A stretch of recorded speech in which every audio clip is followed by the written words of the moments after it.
ಜ್ಯೋತಿಷ್ಯ ಪಾಠಕ್ಕೆ ಸ್ವಾಗತ. ಇವತ್ತಿನ ದಿನ ಪ್ರಶ್ನೆ ನಾವು ಕಳೆದ 2 ವಾರಗಳಿಂದ ಒಂದು 2 ಅಧ್ಯಾಯವನ್ನು ಮುಗಿಸಿದ್ದೇವೆ. ದೈವಜ್ಞ ವಲ್ಲಭದಲ್ಲಿ ಶ್ಲೋಕಪೂರ್ವಕವಾಗಿ ಪ್ರಮಾಣ ಸಹಿತವಾಗಿ. ಸೊ ಇವತ್ತಿನ ದಿನ ಒಂಥರ ಸಮರೈಸ್ ಅಥವಾ ಒಂಥರ ಪ್ರಾಕ್ಟೀಸ್ ಮಾಡೋಣ. ಸೊ ಎಲ್ಲ ಶ್ಲೋಕ ರೂಪದಲ್ಲಿ ವಿವರಣೆ ಮಾಡಿದ್ವಿ, ಅದನ್ನು ಹೇಗೆ ಅಪ್ಲೈ ಮಾಡಬೇಕು.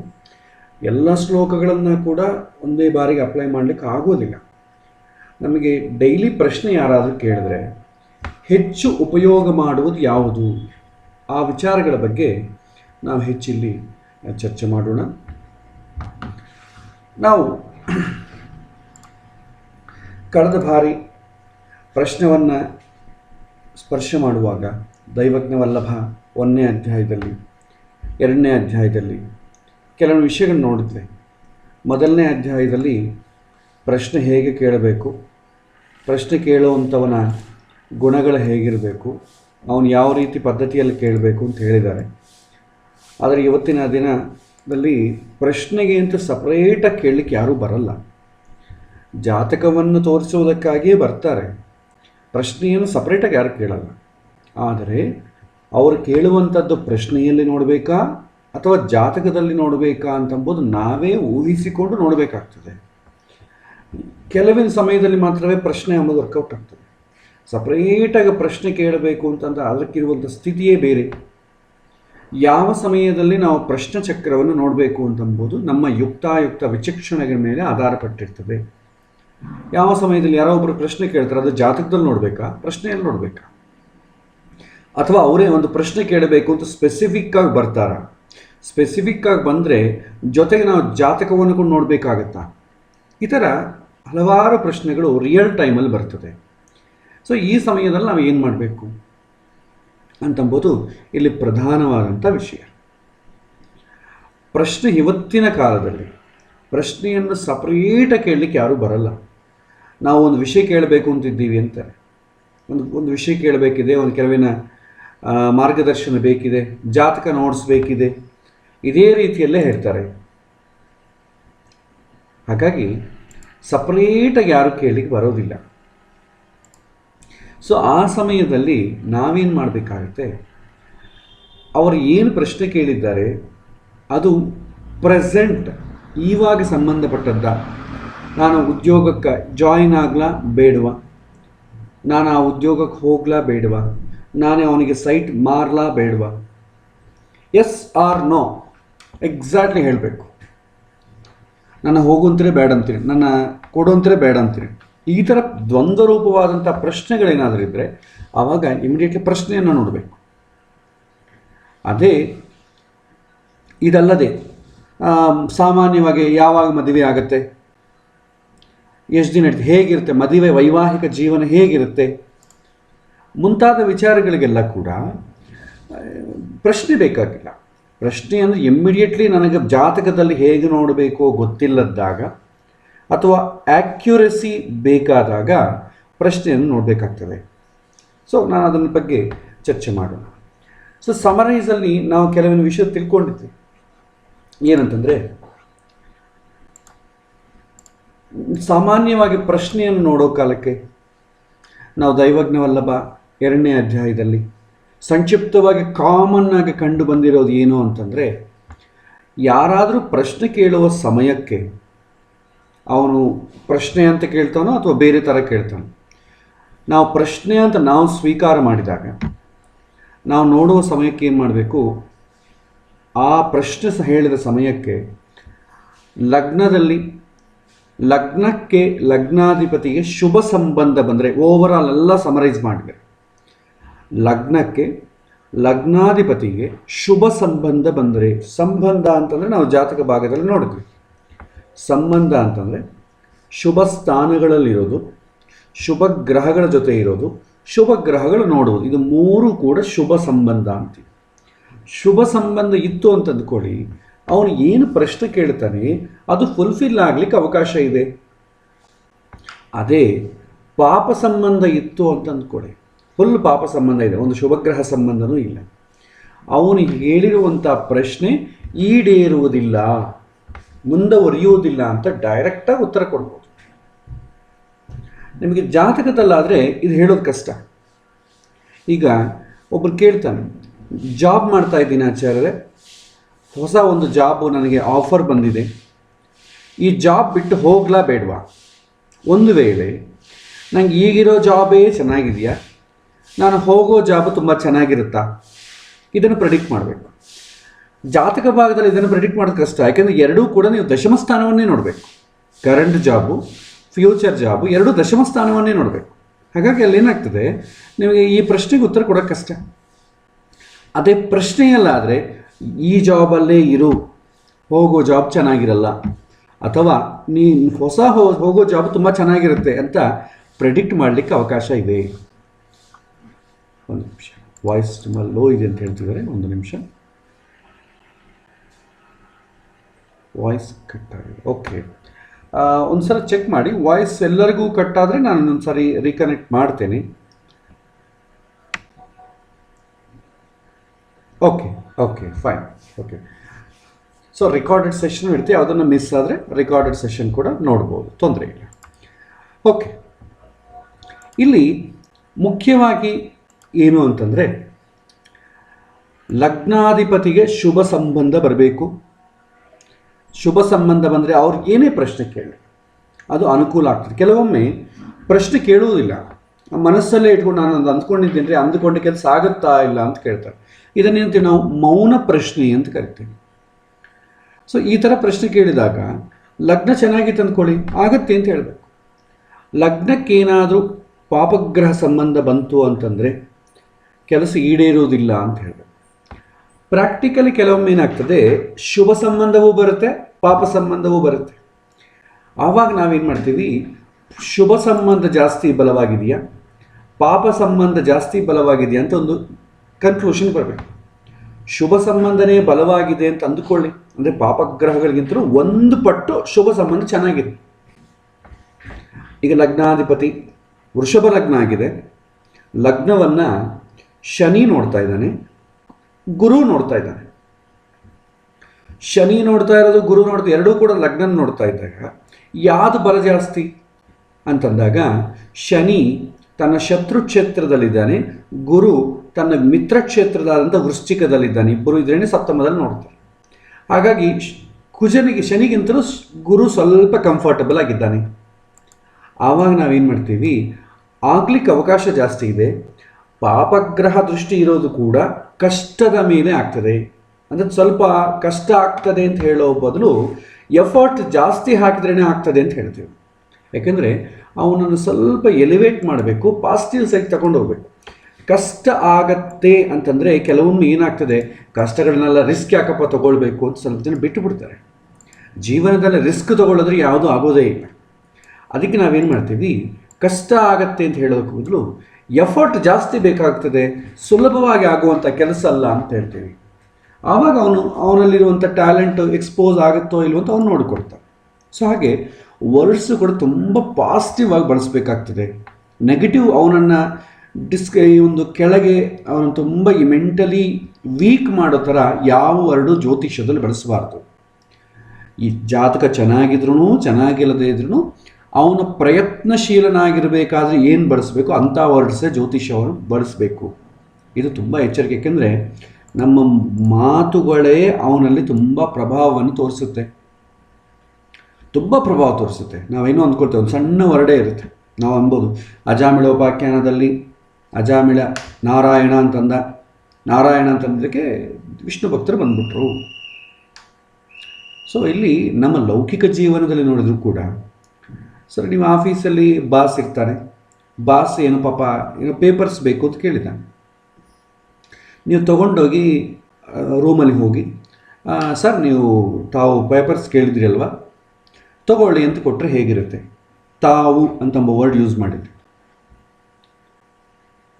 ಅದೇ ನೀವು ಅದು ತಾವು ಅನ್ನೋದೇ ಬೇರೆ ಏಕವಚನದಲ್ಲಾಗಲಿ, ಎಲೈ ನಿನಗೆ ನೀನೇನೋ ಪೇಪರ್ಸ್ ಕೇಳಿದಂಗೆ ತಗೋ ಅಂತೇಳಿ ಗಟ್ಟಿಗೆ ಮಾಡಿದೆ ಅಂದ್ಕೊಳ್ಳಿ, ಏನಾಗ್ತದೆ?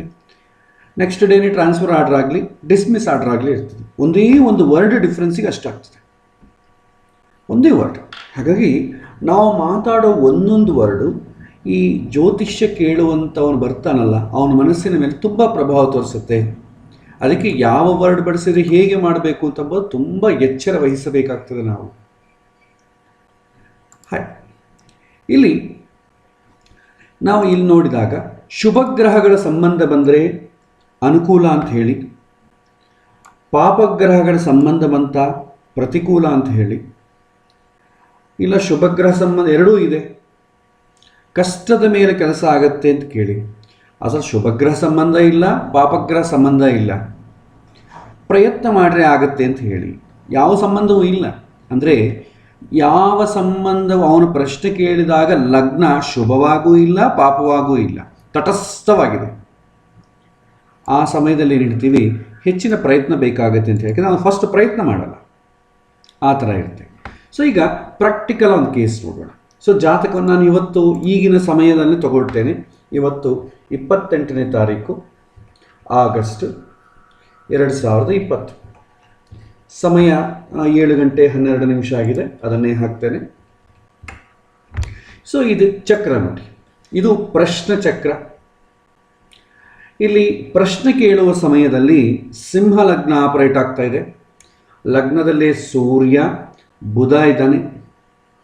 ನಂತರ ಈ ಲಗ್ನ ಮತ್ತೆ ಚಂದ್ರ ಗುರು ಕೇತು ಧನುಸ್ಸಲ್ಲಿದ್ದಾರೆ, ಶನಿ ಬಂದು ಮಕರದಲ್ಲಿದ್ದಾನೆ, ಕುಜ ಮೇಷದಲ್ಲಿದ್ದಾನೆ, ಶುಕ್ರ ಮತ್ತು ರಾಹು ಇಬ್ಬರು ಕೂಡ 11ನೇ ಮನೆಯಲ್ಲಿ ಮಿಥುನ ರಾಶಿಯಲ್ಲಿದ್ದಾರೆ. ಸೊ ಏನು ರೂಲ್ ಹೇಳ್ತಾರೆ, ಮೇನ್ ಬೇಸಿಕ್ ರೂಲ್ ಏನಂತಂದರೆ ಲಗ್ನಾಧಿಪತಿ ನೋಡುವುದಾಗಲಿ, ಲಗ್ನಾಧಿಪತಿ ಲಗ್ನದಲ್ಲಿ ಇರೋದಾಗಲಿ ಆದರೆ ತುಂಬ ಒಳ್ಳೆಯದು ಅಂತ ಹೇಳ್ತಾರೆ. ಸೊ ಈಗ ಈ ಸಮಯದಲ್ಲಿ ಯಾರಾದರೂ ಪ್ರಶ್ನೆ ಕೇಳಿದ್ರು ಅಂತ ಅಂದ್ಕೊಳ್ಳಿ, ಲಗ್ನ ಸಿಂಹ ಲಗ್ನ ಆಗಿದೆ, ಸಿಂಹ ಲಗ್ನಾಧಿಪತಿಯಾದಂಥ ಸೂರ್ಯ ಸಿಂಹ ರಾಶಿಯಲ್ಲೇ ಇದ್ದಾನೆ. ಸೊ ಲಗ್ನಾಧಿಪತಿ ಲಗ್ನದಲ್ಲಿದ್ದಾನೆ ಅಂತಂದರೆ ಏನು, ಅವನು ಈ ಸಮಯದಲ್ಲಿ ಯಾರಾದರೂ ಪ್ರಶ್ನೆ ಕೇಳಿದ್ರೆ ಅಂದ್ಕೊಳ್ಳಿ, ಅವನಿಗೆ ಪಾಸಿಟಿವ್ ಆಗಿ ರಿಪ್ಲೈ ಬರೋ ಅವಕಾಶ ಇದೆ. ಅವನು ಕೇಳಬೇಕು. ಅದು ಮತ್ತು ಅವನಿಗೆ ಕೆಲವೊಮ್ಮೆ ಏನಾಗ್ತದೆ, ಬೇಕಂತ ಟೆಸ್ಟ್ ಮಾಡಲಿಕ್ಕೆ ಕೂಡ ಕೇಳೋದಾಗ್ತದೆ. ಸೊ ಅದಕ್ಕೆ ಸಿಂಪ್ಟಮ್ಸ್ ಕೂಡ ಹೇಳೋಣ. ಟೆಸ್ಟ್ ಮಾಡಲಿಕ್ಕೆ ಕೇಳೋದು ಕಲಕ್ಕೆ ಹೇಗಿರುತ್ತೆ ಅಂತ ಅಂಬೋದು ಕೂಡ ಗೊತ್ತಾಗ್ತದೆ, ಸಿಂಪ್ಟಮ್ಸ್ ಗೊತ್ತಾಗ್ತದೆ. ಇವನಿಗೆ ನಿಜವಾಗೂ ಕೇಳ್ತಾ ಇಲ್ಲ, ಇದು ಕಪಟ ಪ್ರಶ್ನೆ, ಅವನು ನಿಜವಾಗಿ ರಿಕ್ವೈರ್ಮೆಂಟ್ ಇಲ್ಲ, ಟೆಸ್ಟ್ ಮಾಡಲಿಕ್ಕಾಗಲಿ, ಏನೋ ಜ್ಯೋತಿಷ್ಯ ಒಬ್ಬನಿದ್ದಾನೆ ಸಿಕ್ಕಿದ್ದಾನೆ, ಯಾವುದೋ ಒಂದು ಕೇಳೋಣ ಅಂತ ಅಂದ್ಕೊಳ್ಳೋರು ಇದ್ದಾರೆ. ನಿಜವಾಗೂ ರಿಕ್ವೈರ್ಮೆಂಟ್ ಇರಲ್ಲ. ರಿಕ್ವೈರ್ಮೆಂಟ್ ಇದ್ದರೆ ಸೀರಿಯಸ್ ಆಗಿ ಅವನೇ ಕೇಳ್ತಿದ್ದ. ರಿಕ್ವೈರ್ಮೆಂಟ್ ಇರೋದಾಗ ಏನಾಗ್ತದೆ, ಸುಮ್ಮನೆ ನಾವೆಲ್ಲೋ ಮದುವೆ ಸಮಾರಂಭಗಳಿಗೆ ಹೋಗಿರ್ತೀವಿ, ಯಾರೋ ಒಬ್ರು ಬಂಧು ಬಳಗ ಬಂದಿರ್ತಾರೆ, ಬಂದು ನಮ್ಮನ್ನು ಮಾತಾಡ್ತಾನೆ, ಏನು ರೀ ಚೆನ್ನಾಗಿದ್ದರೆ, ಹೇಗೆ ನಡೀತಾ ಇದೆ ಪ್ರಾಕ್ಟೀಸ್ ಎಲ್ಲ, ಏನು ರೀ ನಮ್ಮ ರಾಶಿ ಹೇಗಿರುತ್ತೆ ಅಂತ ಸುಮ್ಮನೆ ಕ್ಯಾಶುವಲಾಗಿ ಕೇಳ್ತಾನೆ. ಅದು ಅವಶ್ಯಕತೆ ಇಲ್ಲ. ಜ್ಯೋತಿಷ್ಯ ನೋಡಿದಾಗ ಸುಮ್ಮನೆ ಏನೋ ಒಂದು ಕೇಳೋಣ, ಇನ್ನೇನು ಮಾತಾಡಬೇಕು ಅವ್ರ ಜೊತೆ, ಹಾಗೆ ಕೇಳೋ ಸಂದರ್ಭ ಹೊತ್ತು ಅದರ ಬಗ್ಗೆ ಅಷ್ಟು ಸೀರಿಯಸ್ ತಗೊಳ್ಳೋ ಕೆಲಸ ಇಲ್ಲ. ಯಾರಾದರೂ ದೈವವೇ ಅವನ ಬಾಯಿಂದ ಪ್ರಶ್ನೆ ಕೇಳಿಸ್ತಾ ಇದೆ ಅಂತ ನಿಮಗೆ ಅನಿಸಿದರೆ ಅದನ್ನು ಮಾತ್ರ ಪ್ರಶ್ನೆಯಾಗಿ ಕನ್ಸಿಡರ್ ಮಾಡಬೇಕು. ಇಲ್ಲಾಂದರೆ ಪ್ರಶ್ನೆಯಾಗಿ ಕನ್ಸಿಡರ್ ಮಾಡೋ ಅವಶ್ಯಕತೆ ಇಲ್ಲ. ನಮಗೆ ಅವನು ಕೇಳ್ತಾ ಇರೋದು ಜೆನ್ಯೂನ್ ಪ್ರಶ್ನೆ ಅಂತ ಅನಿಸ್ಬೇಕು, ಆವಾಗೇ ಉತ್ತರವನ್ನು ಕೊಡಬೇಕಾಗ್ತದೆ. ಸೊ ಇಲ್ಲಿ ಕೆಲವೊಮ್ಮೆ ಏನಾಗ್ತದೆ, ಹಳೆ ಕಾಲದಲ್ಲಿ ಜ್ಯೋತಿಷ್ಯರು ಕೇಳ್ತಿದ್ರು, ಸ್ವಾಮಿ ಪ್ರಶ್ನೆ ಕೇಳಬೇಕು, ಯಾವಾಗ ಬರಬೇಕು ಅಂತ ಜ್ಯೋತಿಷ್ಯರನ್ನು ಕೇಳಿದಾಗ ಜ್ಯೋತಿಷ್ಯ ಆಲೋಚನೆ ಮಾಡಿ ಒಂದು ಒಳ್ಳೆ ಪ್ರಶ್ನೆ ಲಗ್ನ ಚೆನ್ನಾಗಿರೋ ಸಮಯವನ್ನೇ ಕೊಟ್ಟು ಈ ಸಮಯದಲ್ಲಿ ಬಾ ಅಂತ ಹೇಳ್ತಿದ್ರು. ಒಂದು ವೇಳೆ ಅವನು ಆ ಸಮಯದಲ್ಲಿ ಬಂದ ಅಂತಂದರೆ ಅವನ ಪ್ರಶ್ನೆ ಈಡೇರುತ್ತೆ ಅಂತ ಅರ್ಥ. ಅವನು ಆ ಸಮಯದಲ್ಲಿ ಬರಲಿಲ್ಲ ಅಂದರೆ ಭಗವಂತ ಯಾವುದೋ ವಿಚಾರಕ್ಕೂ ಏನೋ ಅವನಿಗೆ ಶುಭವನ್ನು ಸೂಚನೆ ಮಾಡ್ತಾ ಇಲ್ಲ ಅಂತ ಅರ್ಥ. ಇದು ಇನ್ನು ಸ್ವಲ್ಪ ಅಡ್ವಾನ್ಸ್ಡ್. ಯಾರಾದರೂ ಕೇಳಿದಾಗ, ಇವತ್ತು ಆ ಸ್ಥಿತಿ ಇಲ್ಲ. ಯಾವ ಬರ್ತೀರ ಆಚಾರ ಅಂದರೆ, ಈಗ ಜ್ಯೋತಿಷ್ಯನೂ ಫ್ರೀ ಇರಬೇಕು, ಬರುವಂಥವರು ಫ್ರೀ ಇರಬೇಕು. ಬೆಂಗಳೂರಂಥ ಮಹಾನಗರದಲ್ಲಿ ಟ್ರಾಫಿಕ್ಕಲ್ಲಿ ಕರೆಕ್ಟ್ ಟೈಮಿಗೆ ಬರೋದು ತುಂಬ ಕಷ್ಟ.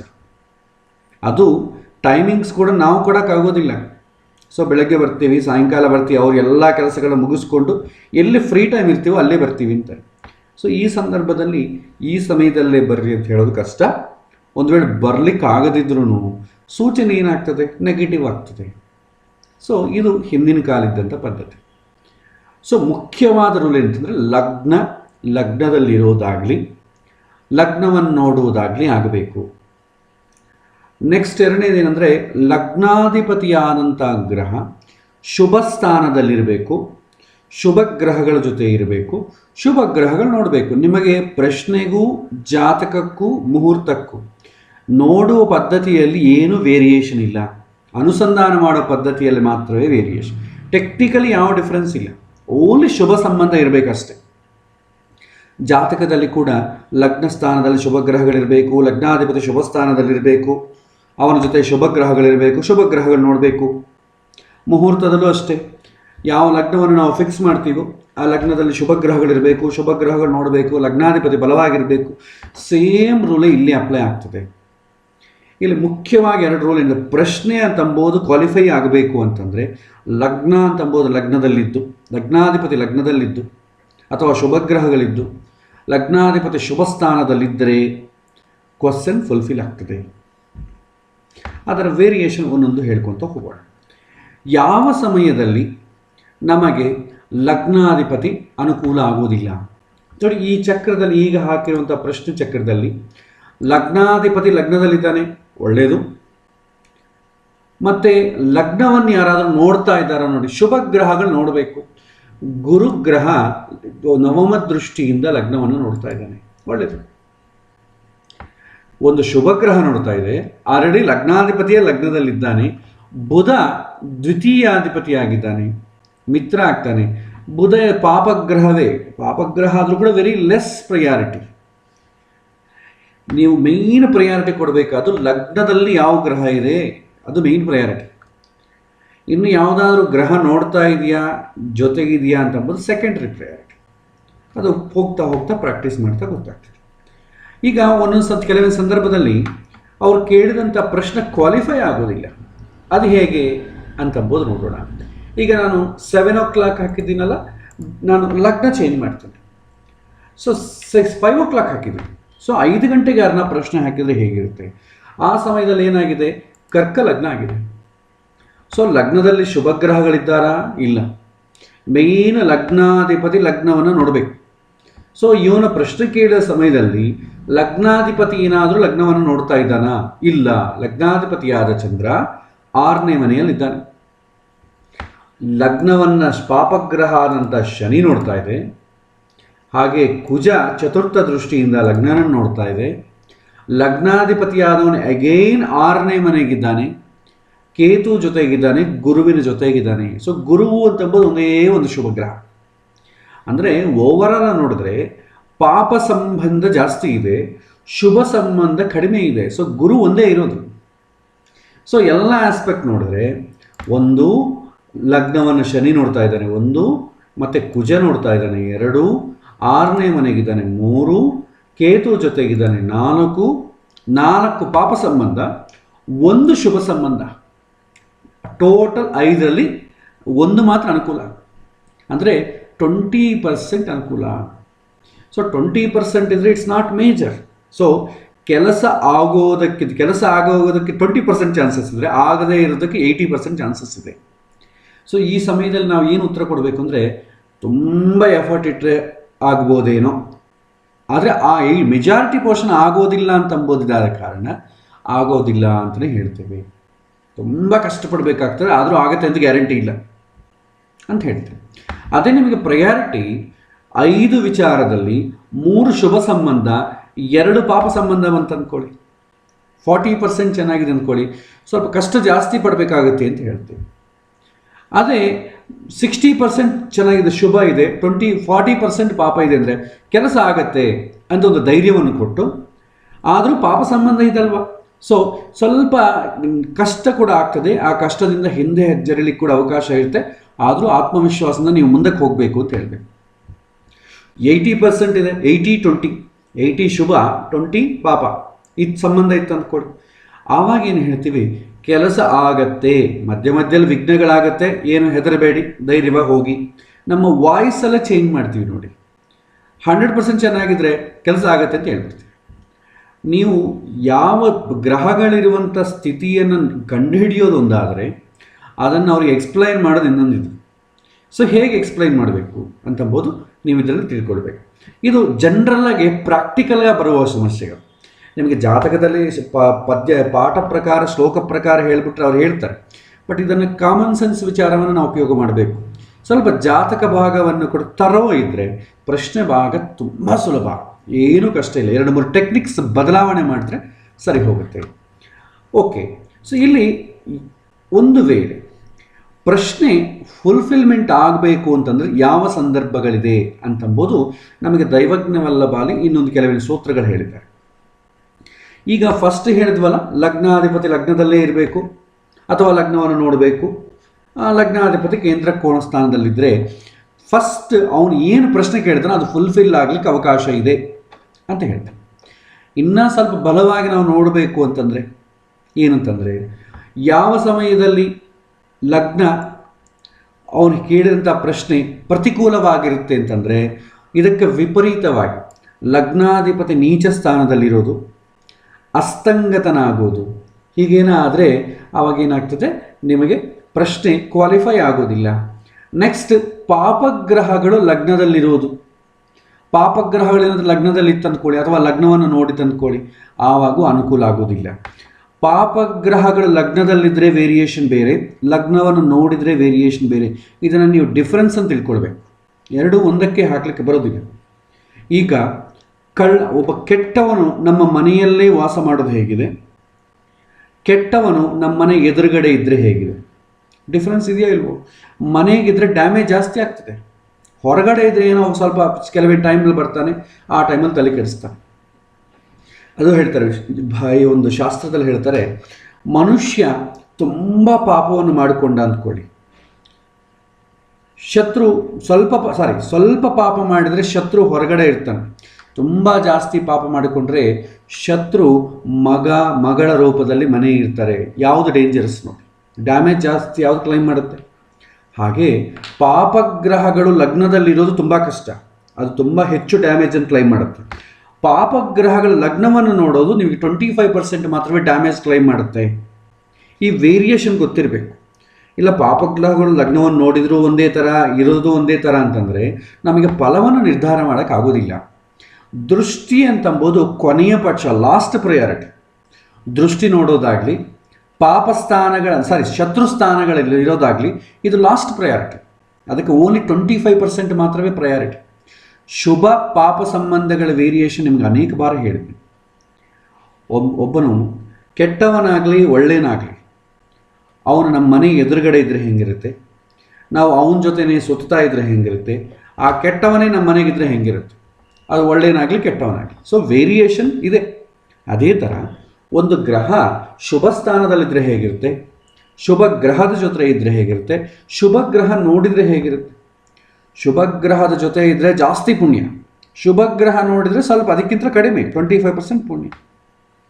ಈ ಥರ ನೀವು ಸಪ್ರೇಟಾಗಿ ಒಂದು ಅನುಭವವನ್ನು ಪಡಿಬೇಕಾಗ್ತದೆ.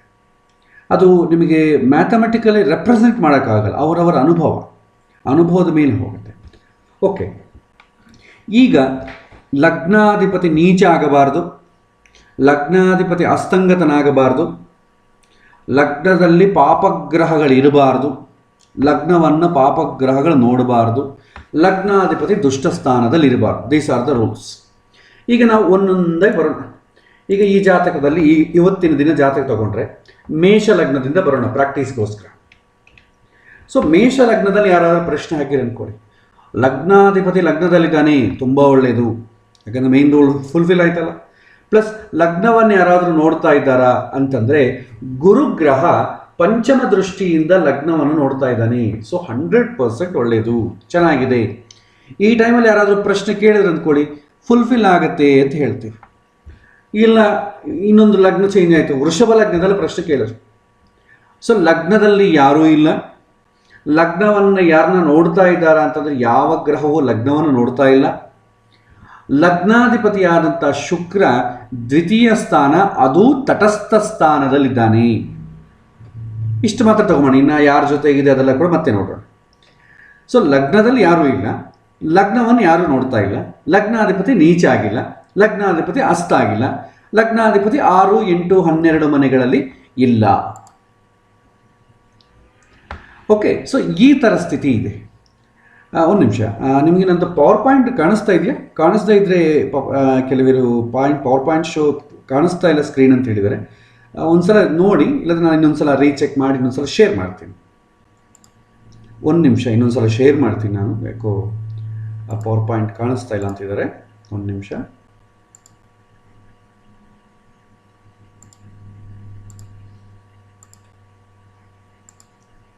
ಓಕೆ, ಸೊ ಮತ್ತೊಮ್ಮೆ ಶೇರ್ ಮಾಡಿದ್ದೀನಿ, ಒಂದ್ಸಲ ಚೆಕ್ ಮಾಡ್ಕೊಳ್ಳಿ.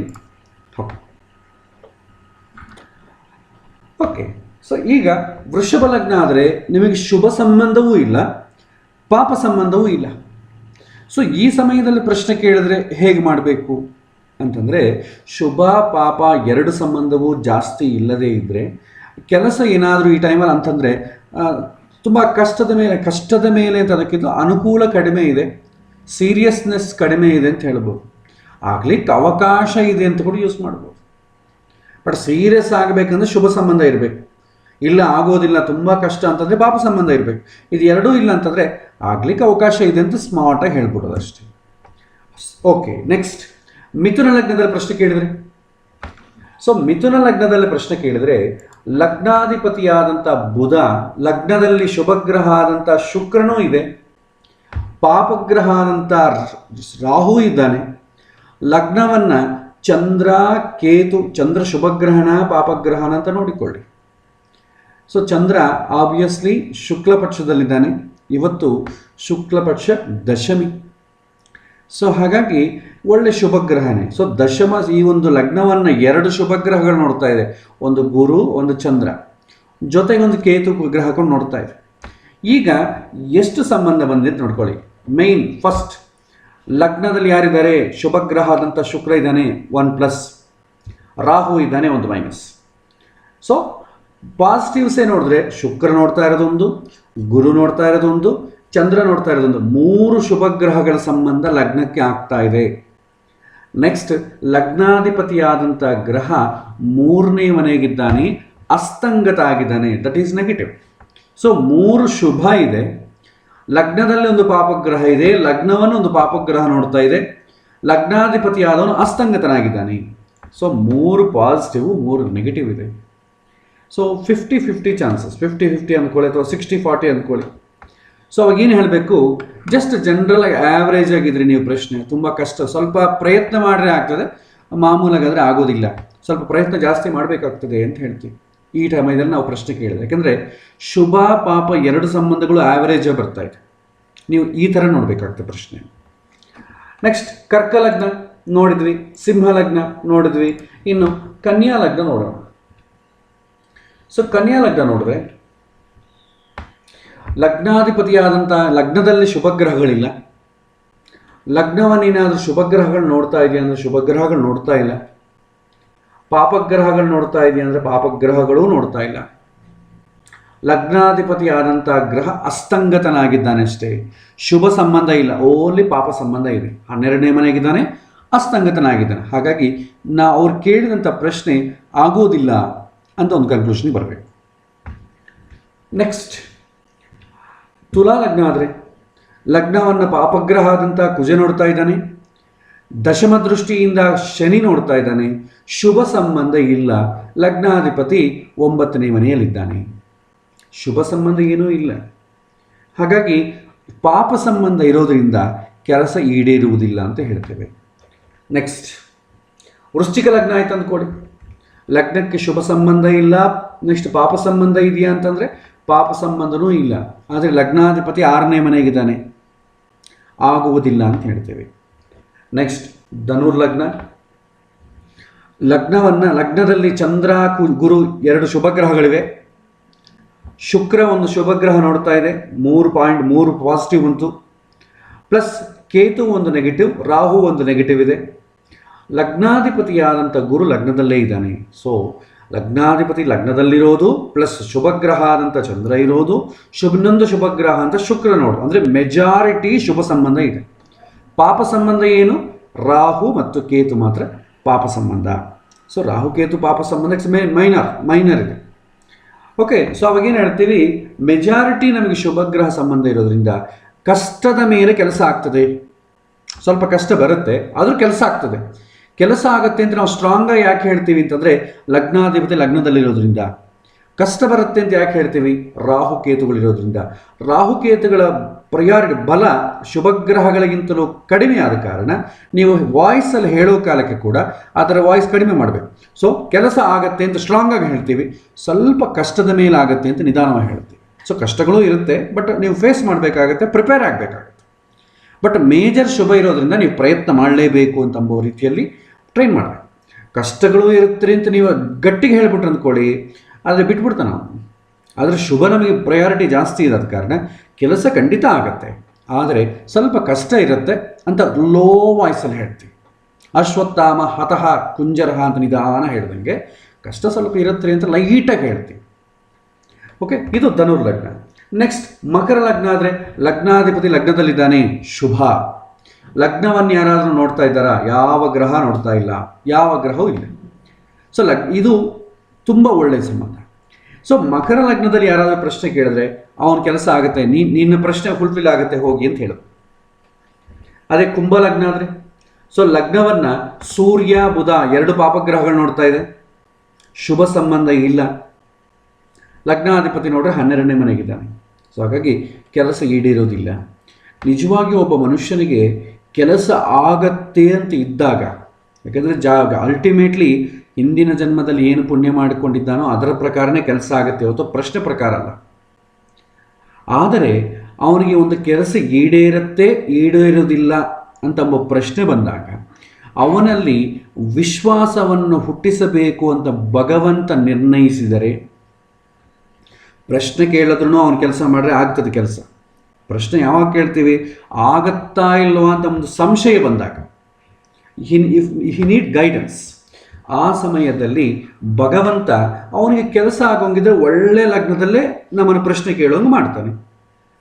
ಇಲ್ಲ ಅವನಿಗೆ ಕೆಲಸ ಆಗೋದಿಲ್ಲ ಅಂತಂಬೋ ದೃಷ್ಟಿಗೆ ಬಂತು ಅಂದ್ಕೊಳ್ಳಿ, ಆ ಸಮಯದಲ್ಲಿ ಲಗ್ನಾಧಿಪತಿ ಯಾವುದೂ ಸರಿ ಇರೋದಿಲ್ಲ. ನಾವು ಒಳ್ಳೆ ಟೈಮ್ ಕೊಡ್ತೀವಿ, ಈ ಟೈಮಲ್ಲಿ ಪ್ರಶ್ನೆ ಕೇಳಿ ಅಂತ ಕೊಟ್ಟರು ಕೂಡ ಅವ್ರು ಅಯ್ಯೋ ಆಚಾರ್ಯ ಮರ್ತುಬಿಟ್ಟೆ ಆಚಾರ್ಯ, ಲೈನ್ಸ್ ಇಲ್ಲ ಆಚಾರ್ಯ, ಸೊ ನಾನು ಯಾವುದೋ ಬೇರೆ ಕೆಲಸದಲ್ಲಿ ಇದ್ಬಿಟ್ಟೆ ಅಂತಿರ್ತಾನೆ. ಕೆಲವೊಮ್ಮೆ ಹೇಳ್ತೀವಿ ನೀವು ಯಾವಾಗ ಬರಲಿ ಅಂತೇಳಿ ನಾವು ಲಗ್ನ ಎಲ್ಲ ನೋಡಿ ನೀವು ಈ ಟೈಮಲ್ಲಿ ಬರ್ರಿ ಅಂತ ಹೇಳ್ತೀವಿ. ಬರೋಕ್ಕೆ ಪ್ರಯತ್ನ ಮಾಡ್ತೀವಿ ಆಚಾರ್ಯ ಅಂತಂತಾರೆ, ಆ ಟೈಮಿಗೆ ಬರೋದೇ ಇಲ್ಲ. ಕೆಲವೊಮ್ಮೆ ನಾವು ಈ ಟೈಮಿಗೆ ಬರ್ರಿ ಅಂತ ಹೇಳಿದ್ರು ಕೂಡ ಫೋನ್ ಕೂಡ ಮಾಡದೆ ಒಳ್ಳೆ ಟೈಮಲ್ಲಿ ಮನೆಗೆ ಬರ್ತಾರೆ. ಭಗವಂತ ಆ ರೀತಿ ಅವರಿಗೆ ಪ್ರಚೋದನೆ ಮಾಡ್ತಾರೆ. ಪ್ರಚೋದನೆ ಒಳ್ಳೆಯ ಸಮಯದಲ್ಲಿ ಮಾಡಬೇಕು.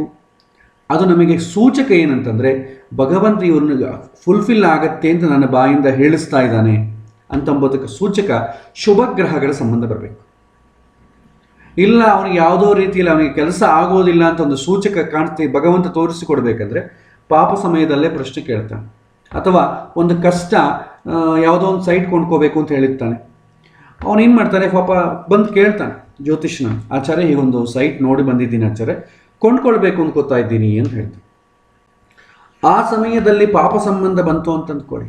ಕೆಲವಿನ ಕಾಂಬಿನೇಷನ್ಸ್ ಇದೆ.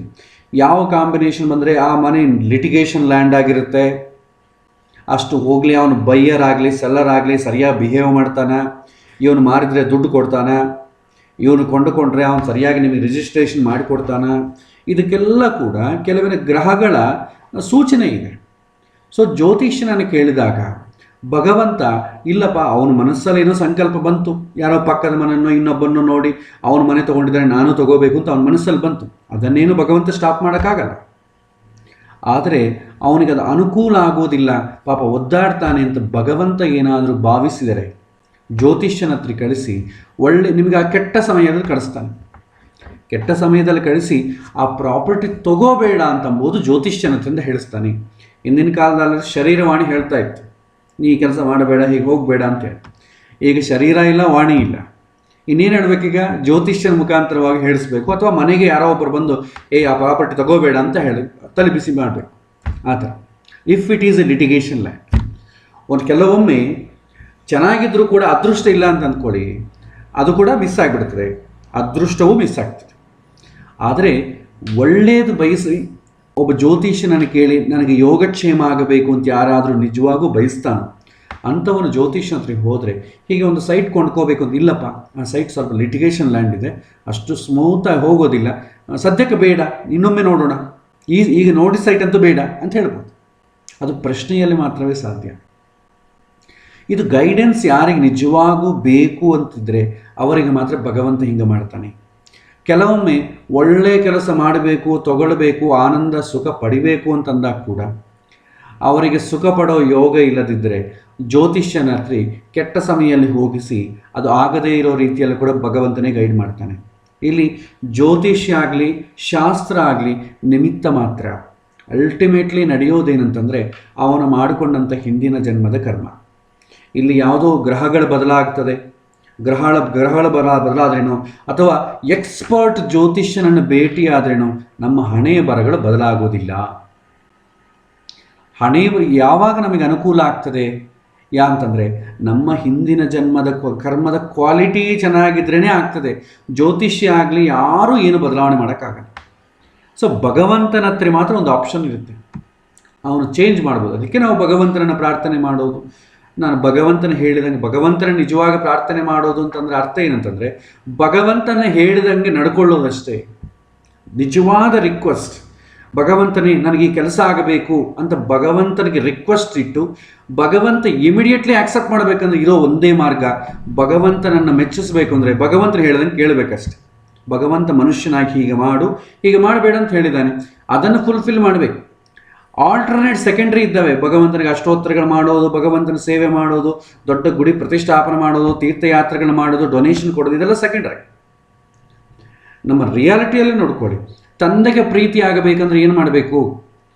ತಂದೆ ಹೇಳಿದಂಗೆ ನಡ್ಕೊಳ್ಬೇಕು. ತಂದೆ ಹೇಳಿದಂಗೆ ಮಗ ನಡ್ಕೊಂಡ್ರೆ ಆ ತಂದೆ ಪ್ರೀತಿಯಾದಷ್ಟು ಸಂತೋಷ ಆದಷ್ಟು ಯಾರೂ ಆಗೋದಿಲ್ಲ.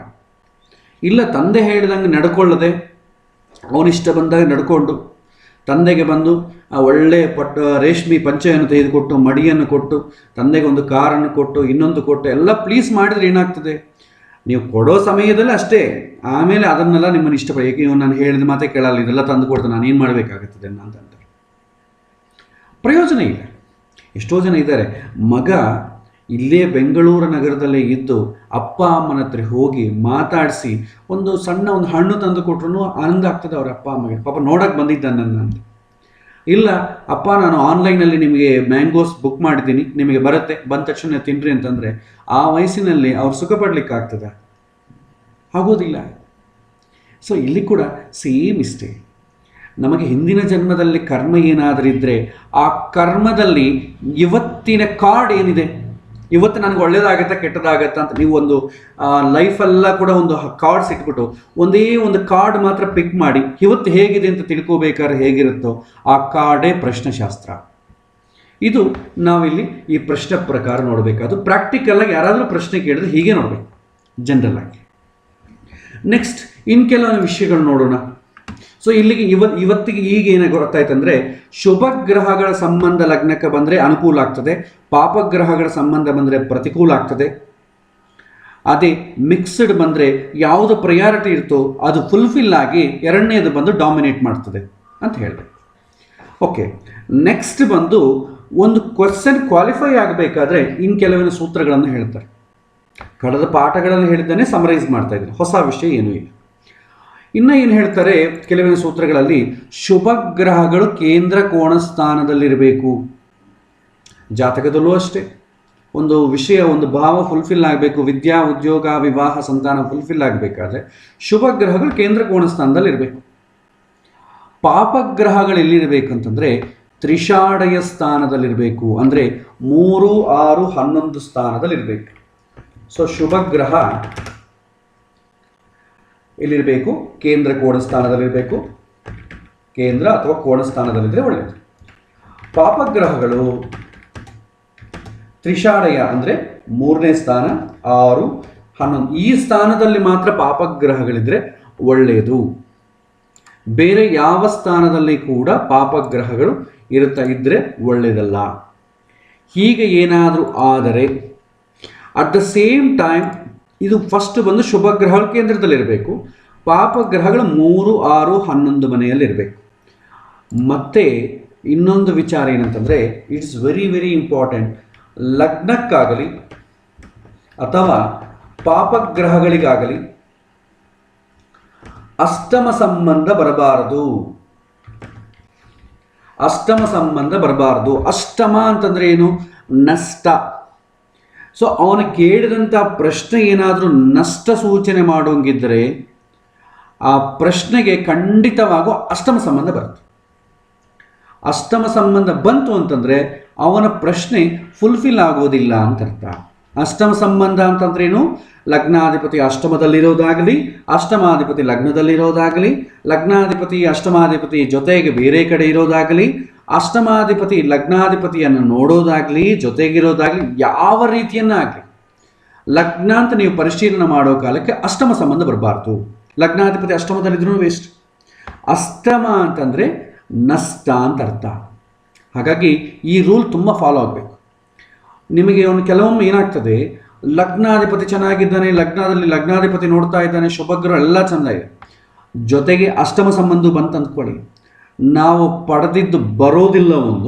ಒಂದು ವೇಳೆ ಪಡೆದ್ರೂ ಹೆಚ್ಚು ದಿನ ಇರೋದಿಲ್ಲ ಅಂತ ಅರ್ಥ. ಅಷ್ಟ ಸಂಬಂಧ ಬರಬಾರ್ದು. ಕೆಲವೊಮ್ಮೆ ಏನಾಗ್ತದೆ, ಲಗ್ನಾಧಿಪತಿ ಚೆನ್ನಾಗಿದ್ದರೆ ನಿಮಗೆ ಬಂದ್ಬಿಡ್ತದೆ, ದನ ಕನಕ ವಸ್ತು ವಾಹನಾದಿಗಳು ನೀವು ಏನು ಬಯಸಿದ್ರೆ ಬಂದ್ಬಿಡ್ತದೆ. ಜೊತೆಗೆ ಅಷ್ಟಮ ಸಂಬಂಧ ಇತ್ತು ಅಂತ ಅಂದ್ಕೊಳ್ಳಿ, ಅದು ನಿಮ್ಮ ಹತ್ರ ಹೆಚ್ಚು ದಿನ ಇರಲ್ಲ, ಅಥವಾ ಅದು ಬಂದಿದ್ದರಿಂದ ನೀವೇನೋ ಕಳೆದುಕೊಳ್ತೀರಿ ಅಂತ ಅರ್ಥ. ಹಣ ಬರುತ್ತೆ, ಹಣ ಬಂದರೆ ಏನು ಕಳ್ಕೊಳ್ತೀವಿ? ಹಣ ಬಂದರೆ ಸುಖ, ದನ ಕನಕ ವಸ್ತು ವಾಹನ ಎಲ್ಲ ಬಂದರೆ ಸುಖ ಆಗಕ್ಕೆ ಎಲ್ಲ ಬರುತ್ತೆ. ಮನಃಶಾಂತಿಯನ್ನು ಕಳ್ಕೊಳ್ತೀವಿ. 1 ಕೋಟಿ ರೂಪಾಯಿ ನಿಮ್ಗೆ ಯಾರನ್ನ ಕ್ಯಾಶ್ ಕೊಟ್ಟರೆ ಅಂದ್ಕೊಳ್ಳಿ, ನಿಮ್ಗೆ ಸಂತೋಷ ಆಗ್ತದೆ, ದುಃಖ ಆಗ್ತದೆ. ಆ ಸಂತೋಷ ಹೆಚ್ಚು ಸಮಯದಲ್ಲಿ ಇರೋದಿಲ್ಲ. ಅವ್ನು ಕೊಟ್ಟ ಅಂತ ಅಂದ್ಕೊಳ್ಳಿ, ಯಾರೋ ಒಬ್ಬನ ಪಾಪ ಈ ತುಂಬ ಕಷ್ಟದಲ್ಲಿದ್ದಾನೆ, ಆಚಾರ್ಯ ನಾನೆಲ್ಲ ಕೂಡ ನನಗಿನ್ನ ಗಳಿಸಿ ಸಾಕಾಗ್ಬಿಟ್ಟಿದೆ, ಎಲ್ಲವನ್ನ ದಾನ ಮಾಡಿಬಿಡ್ತಾ ಇದ್ದೀನಿ, ನೀವೇನಾದರೂ ಧರ್ಮ ಕಾರ್ಯಕ್ಕೆ ಉಪಯೋಗಿಸ್ಕೊಳ್ಳಿ ಅಂತ 1 ಕೋಟಿ ರೂಪಾಯೋ 10 ಲಕ್ಷ ಕೊಟ್ಟ ಅಂತ ಅಂದ್ಕೊಳ್ಳಿ. ಕೊಡ್ತೀನಿ ಅಂತಂದಾಗ ತುಂಬ ಖುಷಿ ಆಗ್ತದೆ, ಆನಂದ ಆಗ್ತದೆ. ನಿಮಗೆ ಕ್ಯಾಶ್ ತಂದು ಏನೋ ಒಂದು ಬ್ಲ್ಯಾಕ್ ಮನಿ ಕೊಟ್ಟ ಅಂತಂದರೆ ಎಲ್ಲಿಟ್ಕೋಬೇಕು? ಇಲ್ಲ ಅಕೌಂಟ್ ಟ್ರಾನ್ಸ್ಫರ್ ಮಾಡಿದೆ ಅಂದರೆ ಸರ್ಕಾರ ಕೇಳ್ತದೆ, ಇನ್ಕಮ್ ಟ್ಯಾಕ್ಸ್ ಕನ್ಸಲ್ಟೆಂಟ್ಸ್ ಹೋಗ್ಬೇಕು, ಹೀಗೆ ಕೊಟ್ಟುಬಿಟ್ಟಿದ್ದಾರೆ, ನಾನು ಏನು ಮಾಡಬೇಕು? ತಲೆ ಬಿಸಿ ಆಗ್ತದೆ. ಆವಾಗ ಅವನು ಹೀಗೆ ಮಾಡಿರಿ ಹಾಗೆ ಮಾಡಿರಿ ಅದೆಲ್ಲ ಮಾಡೋವರೆಗೂ ತಲೆ ಬಿಸಿ ಇರ್ತದೆ. ಭಯದಿಂದ ಅನುಭವಿಸ್ಬೇಕು, ಭಯದಿಂದ ಜೀವನ ಮಾಡಬೇಕು. ಸೊ ನಿಮಗೆ ಪ್ರಾಫಿಟ್ಟು ಬರುತ್ತೆ, ಜೊತೆಗೆ ದುಃಖವು ಏನೋ ಒಂದು ಕಳೆದುಕೊಳ್ಳೋದಿರುತ್ತೆ. ಅಷ್ಟಮ ಸಂಬಂಧ ಬಂದರೆ ಹಾಗಿರುತ್ತೆ. ಒಂದೇ ಅಷ್ಟಮಾಧಿಪತಿ ಅಷ್ಟಮಗ್ರಹ ಡಾಮಿನೇಷನ್ ಮಾಡ್ತಾ ಅಂದ್ಕೊಳ್ಳಿ, ನಿಮ್ಮ ಕೆಲಸನೇ ಆಗೋದಿಲ್ಲ. ಇಲ್ಲ, ಡಾಮಿನೇಷನ್ ಮಾಡ್ತಾ ಇಲ್ಲ, ಬಟ್ ಶುಭಗ್ರಹಗಳೇ ಡಾಮಿನೇಷನ್ ಮಾಡ್ತಾ ಇದೆ. ಆದರೆ ಜೊತೆಗೆ ಅಷ್ಟಮ ಸಂಬಂಧ ಕೂಡ ಇದೆ ಅಂತಂದರೆ ಕೆಲಸ ಆಗತ್ತೆ, ಆದರೆ ಅದು ಪೂರ್ತಿಯಾಗಿ ನಿಮಗೆ ಆನಂದ ಕೊಡುತ್ತೆ ಅಂತ ಹೇಳಲಿಕ್ಕಾಗೋದಿಲ್ಲ. ಆದರೆ ಆ ಸಮಯದಲ್ಲಿ ಅಷ್ಟಮ ಸಂಬಂಧ ಡಾಮಿನೇಷನ್ ಮಾಡದೇ ಇರುವ ಸಮಯದಲ್ಲಿ ನಾವೇನು ಮಾಡ್ತೀವಿ, ಕೆಲಸ ಆಗತ್ತೆ ಅಂತ ಹೇಳಿ, ಕೆಲಸ ಆಗತ್ತೆ ಅಂತ ಹೇಳಿದಾನೆ ಆಗುತ್ತೆ, ಆದರೆ ಆ ಪರ್ಯವಸಾನ ಏನಾಗುತ್ತೆ ಅಂತ ಮುಂಚಿತವಾಗಿ ಅವನಿಗೆ ಹೇಳೋ ಅವಶ್ಯಕತೆ ಇಲ್ಲ. ಹೇಗಿದ್ರೂ ಅವನು ಅನುಭವಿಸ್ತಾನೆ, ಮತ್ತೆ ಗೊತ್ತಾಗ್ತದೆ. ಆ ಸಮಯದಲ್ಲಿ ಏನಾದರೂ ಸಜೆಷನ್ ಬೇಕಾದ್ರೆ ಬಂದರೆ ಅವನು ಮತ್ತೆ ಕೇಳ್ತಾನೆ. ಇಲ್ಲಪ್ಪ ನಿಮಗೆ ತುಂಬ ಲಾಭ ಬರುತ್ತೆ, ಆದರೆ ಈ ಲಾಭದಿಂದ ನಿಮಗೆ ನಷ್ಟ ಕೂಡ ಇರುತ್ತೆ ಅಂತಂದರೆ ತುಂಬ ಕಷ್ಟ. ಈಗ ಎಲ್ಲರಿಗೂ ನಾವು ಪ್ರಯತ್ನಶೀಲರನ್ನಾಗಿ ಮಾಡಬೇಕು. ಸೊ ನೀನು ತುಂಬ ದುಡ್ಡು ಜಾಸ್ತಿ ಸಂಪಾದನೆ ಮಾಡ್ತೀನಿ ಅಂತ ಹೇಳ್ತೀವಿ, ಜೊತೆಗೆ ನಿಮಗೆ ತುಂಬ ರೋಗಗಳು ಬರುತ್ತೆ ಅಂತಂದರೆ ಏನಂತ ಅರ್ಥ? ಯೋಗ ಭೋಗ ರೋಗ ಅದು ಕಾಮನ್. ಯೋಗ ಬಂದ ಮೇಲೆ ಭೋಗ ಬರುತ್ತೆ, ಭೋಗ ಬಂದ ಮೇಲೆ ರೋಗ ಬರುತ್ತೆ. ಮುಂಚಿತವಾಗಿ ನಿನಗೆ ತುಂಬ ಐಶ್ವರ್ಯ ಬರುತ್ತೆ, ಜೊತೆಗೆ ದೊಡ್ಡ ಕ್ಯಾನ್ಸರ್ ಬರುತ್ತೆ ಅಂದರೆ ಏನು ಮಾಡಬೇಕು? ಏನು ಮಾಡೋಕ್ಕೂ ಆಗಲ್ಲ. ಹಾಗೆ ಕೆಲವಿನ ಸೂತ್ರಗಳನ್ನು, ಸೃಷ್ಟಿ ರಹಸ್ಯಗಳನ್ನು ಡೈರೆಕ್ಟಾಗಿ ಹೇಳಿಕ್ಕೆ ಬರೋದಿಲ್ಲ. ಇಲ್ಲಿ ನೀವು ಕಾಮನ್ ಸೆನ್ಸ್ ಉಪಯೋಗ ಮಾಡಬೇಕಾದ್ದೇನೆಂದರೆ, ನಿಮಗೆ ಪ್ರಶ್ನೆ ಕೇಳಿದ ಸಮಯಕ್ಕೆ ಲಗ್ನವನ್ನು ಅಷ್ಟಮ ಸ್ಥಾನಾಧಿಪತಿಯಾಗಲಿ ಅಷ್ಟಮದಲ್ಲಿರೋ ಗ್ರಹ ಆಗಲಿ ಡಾಮಿನೇಟ್ ಮಾಡಿದರೆ, ಅಂದರೆ ಶುಭ ಗ್ರಹಗಳಿಗಿಂತಲೂ ಅದೇ ಪವರ್ಫುಲ್ ಆಗಿತ್ತು ಅಂದ್ಕೊಳ್ಳಿ, ಆವಾಗ ಕೆಲಸ ಈಡೇರೋದಿಲ್ಲ ಅಂತ ಹೇಳ್ಬಿಡಿ. ಇಲ್ಲ, ಶುಭ ಗ್ರಹಗಳು ನೋಡ್ತಾ ಇದ್ರೆ ಎಲ್ಲ ಇದೆ, ಜೊತೆಗೆ ಒಂದು ಅಷ್ಟಮ ಸ್ಥಾನಾಧಿಪತಿ ಆದಂಥ ನೋಡ್ತಾ ಇದ್ದಾನೆ ಅಷ್ಟೇ, ಮೈನರ್ ಅದು ಪ್ರಾಬ್ಲಮ್. ಆದರೆ ನಾವು ಅದನ್ನು ಒಂದು ಕನ್ಕ್ಲೂಷನ್ ಏನು ಬರ್ತೀವಿ, ಕೆಲಸ ಆಗ್ತದೆ, ಅದರಿಂದ ಏನೋ ಸ್ವಲ್ಪ ಸಣ್ಣ ಪುಟ್ಟ ಡಿಸ್ಟರ್ಬೆನ್ಸು ಇರ್ತದೆ, ಪ್ರಿಪೇರ್ ಆಗ್ರಿ ಅಂತ ಹೇಳಬೇಕಾಗತ್ತೆ. ಕೆಲವೊಮ್ಮೆ ಹೇಳದೆ ಸುಮ್ಮನೆ ಇರೋದು ಒಳ್ಳೆಯದು. ಯಾಕಂದರೆ ಭಗವಂತನ ಚಿತ್ತ ಹೇಗಿದ್ರು ಹಾಗಾಗುತ್ತೆ. ಅವನಿಗೆ ಆಗುತ್ತಾ ಇಲ್ಲ ಅಂತ ಪ್ರಶ್ನೆ ಕೇಳಿದ್ರೆ, ಆದ ಮೇಲೆ ಇದರಿಂದ ನಾನು ಸುಖ ಪಡ್ತೀನಾ ಇಲ್ಲ ಅಂತ ಅವನೇನು ಪ್ರಶ್ನೆ ಕೇಳ್ತಾ ಇಲ್ಲ. ನನಗೆ ಈ ಒಂದು ಮನೆ ಕಟ್ಟಬೇಕು ಅಂತಿದೆ, ಆ ಮನೆ ಕಟ್ಟಿದ ಮೇಲೆ ಆ ಮನೆಯಿಂದ ನಾನು ಯಾವತ್ತೂ ಸಂತೋಷವನ್ನೇ ಅನುಭವಿಸ್ತೀನಾ ಅಂತ ಪ್ರಶ್ನೆ ಕೇಳಿದ್ರೆ ಆವಾಗ ಹೇಳಬೇಕಾಗುತ್ತೆ. ಸೊ ನೆಕ್ಸ್ಟ್, ಇದು ಕಾಮನ್ ಸೆನ್ಸ್, ವಿವೇಕದಿಂದ ಆಲೋಚನೆ ಮಾಡಬೇಕಾದ್ದು. ಪ್ರಾಕ್ಟಿಕಲ್ ಸೆಷನಲ್ಲಿ ನಿಮಗೆ ಅರ್ಥ ಆಗ್ತದೆ, ಸೂತ್ರಗಳಲ್ಲಿ ಇದರ ಬರಲ್ಲ. ಆದರೆ ನೀವು ನೆನಪಲ್ಲಿ ಇಟ್ಕೊಳ್ಬೇಕಾದಂದರೆ, ನಿಮಗಿದು ಫಸ್ಟ್ ಎರಡು ಪ್ರಶ್ನೆಗಳು ನಿಮಗೆ ಕಾಮನ್. ಸೊ ಲಗ್ನಾಧಿಪತಿ ಯಾವಾಗೂ ಶುಭ ಗ್ರಹಗಳು ಶುಭ ಸ್ಥಾನದಲ್ಲಿ ಕೇಂದ್ರ ಕೋಣ ಸ್ಥಾನದಲ್ಲಿ ಇರಬೇಕು, ಇದು ಜ್ಯೋತಿಷ್ ಜಾತಕದ ಭಾಗದಲ್ಲಿ ತಿಳ್ಕೊಂಡ್ವಿ. ಪ್ರಶ್ನೆ ಭಾಗದಲ್ಲಿ ಏನು ತಿಳ್ಕೊಂಡ್ವಿ? ಪಾಪಗ್ರಹಗಳು 3, 6, 11 ಮನೆಯಾಗಿರೋದು ಒಳ್ಳೆಯದು. ಒಳ್ಳೆಯದು. ಇದು ಪ್ರಶ್ನೆ ಕೇಳೋ ಸಮಯದಲ್ಲಿ ಮಾತ್ರ, ಜಾತಕದಲ್ಲಿ ವರ್ಕೌಟ್ ಆಗಲ್ಲ. ಪ್ರಶ್ನೆ ಕೇಳೋ ಸಮಯದಲ್ಲಿ ಪಾಪಗ್ರಹಗಳೇನಾದರೂ 3, 6, 11 ಯಾವುದನ್ನ ಮನೆಗಳಲ್ಲಿದೆ ತುಂಬ ಒಳ್ಳೆಯದು. ಅದೇ ಸಮಯದಲ್ಲಿ ಪ್ರಶ್ನೆ ಕೇಳೋ ಸಮಯದಲ್ಲಿ ಪಾಪಗ್ರಹಗಳಿಗೆ ಅಷ್ಟಮ ಸಂಬಂಧ ಬರಬಾರ್ದು. ಒಂದು ವೇಳೆ ಪಾಪಗ್ರಹಗಳಿಗೆ ಅಷ್ಟಮ ಸಂಬಂಧ ಬಂತು ಅಂದ್ಕೊಳ್ಳಿ, ಅದು ತುಂಬ ಡಾಮಿನೇಟ್ ಮಾಡಿ ಕೆಲಸ ಆಗದೇ ಇರುವಂತೆ ಮಾಡುತ್ತೆ.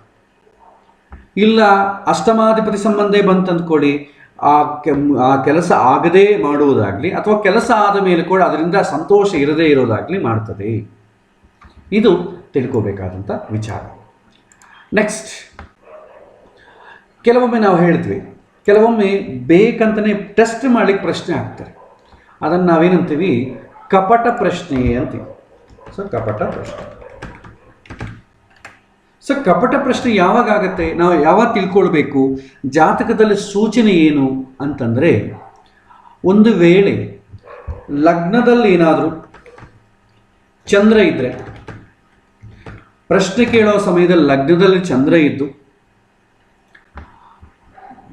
ಮತ್ತೆ ಅಷ್ಟಮ ಸ್ಥಾನದಲ್ಲಿ ಶನಿ ಇದ್ದು ಬುಧ ಅಸ್ತಂಗತನಾದರೆ, ಬುಧ ಅಸ್ತಂಗತ ಇದೆ ಅಂದರೆ ಬುದ್ಧಿ ಕೆಲಸ ಮಾಡೋದಿಲ್ಲ ಅಂತ ಅರ್ಥ. ಬುದ್ಧಿ ಕೆಲಸ ಮಾಡದಾಗ ಅವನು ಏನು ಮಾಡ್ತಾನೆ? ಟೆಸ್ಟ್ ಮಾಡಲಿಕ್ಕೆ ಪ್ರಶ್ನೆ ಕೇಳ್ತಾನೆ. ಬುದ್ಧಿ ಅಂತ ಇನ್ನೊಂದು ಎಂತಂದ್ರೆ ವಿವೇಕ ಪ್ರಜ್ಞೆ ಅಂತ.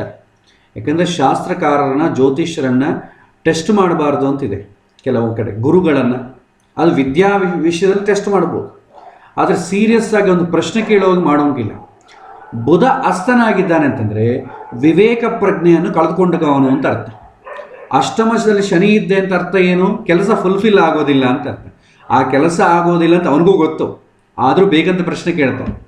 ಅದು ಸೂಚನೆ ಏನಂತಂದರೆ, ಲಗ್ನದಲ್ಲಿ ಚಂದ್ರ ಇದ್ದು ಶನಿ ಅಷ್ಟಮದಲ್ಲಿದ್ದು, ಅಷ್ಟಮದಲ್ಲಿ ಶನಿ ಇದ್ದು ಅದೇ ಥರ ಬುಧ ಅಸ್ತಂಗತನಾದರೆ ಈ ಕಂಡೀಷನ್ ಅವನು ಏನಾದರೂ ಪ್ರಶ್ನೆ ಕೇಳ್ತಾ ಇದ್ದಾನೆ ಅಂತಂದರೆ, ಬೇಕಂತ ಕೇಳ್ತಾ ಇದ್ದಾನೆ ಅಂತ ಅಂದ್ಕೊಳ್ಳಿ. ಇಲ್ಲ ಅವನು ಸೀರಿಯಸ್ ಆಗಿ ಅಂತ ಅಂದ್ಕೊಂಡ್ರೂ ಕೂಡ ಲಗ್ನದಲ್ಲಿ ಚಂದ್ರ ಇದ್ದು ಅಷ್ಟಮದಲ್ಲಿ ಶನಿ ಇದ್ದು ಬುಧ ಅಸ್ತ ಆದರೆ ಅವನ ಕೇಳಿದಂಥ ಪ್ರಶ್ನೆ ಫುಲ್ಫಿಲ್ ಆಗೋದಿಲ್ಲ ಅಂತ ಅರ್ಥ. ಓಕೆ, ಸೊ ಈ ಥರ ನಾವು ಮಾಡಬೇಕು. ಇನ್ನೊಂದು ಸೂಚನೆಯನ್ನು ಏನು ಹೇಳ್ತಾರೆ ಅಂತಂದರೆ, ಲಗ್ನದಲ್ಲಿ ಚಂದ್ರ ಇದ್ದು, ಸೊ ಲಗ್ನದಲ್ಲೇ ಚಂದ್ರ ಇದ್ದು